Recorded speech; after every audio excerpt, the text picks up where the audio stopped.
Hello and welcome to Maths with Jacob. This lesson will focus on time.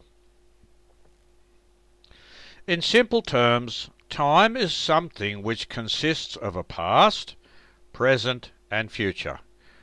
We can use a clock or watch to tell the time. A clock normally hangs on a wall. We wear a watch on our wrist. A wall clock, similar to this one, is found in many houses. Such a clock is stylish and adds a touch of class to any home.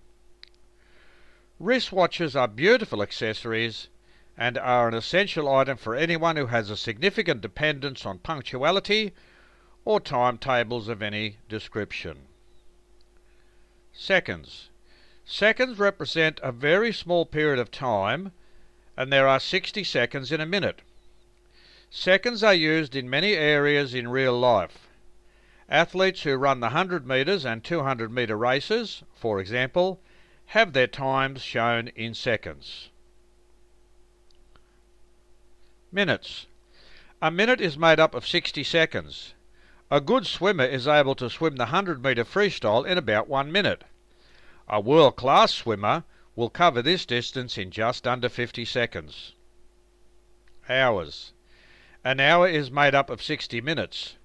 If you were to walk about 6 kilometres, it would take about an hour. 2 keenly contested sets in a tennis match could take about an hour. Days. There are 24 hours in a day. The Earth takes 24 hours to make one full rotation around its axis. It is quite a long period of time when you consider that in one day you wake up, have breakfast, and make your way to work or school. You may be retired, or you may spend your daylight hours doing whatever you want. During the evenings you have dinner, watch TV, and go to sleep. When you wake up, it all starts all over again. Weeks. There are 7 days in a week. A week normally consists of 5 working days and 2 days which make up the weekend.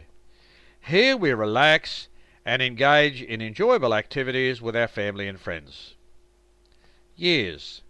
A year consists of 52 weeks, and it takes this long for the Earth to orbit the Sun.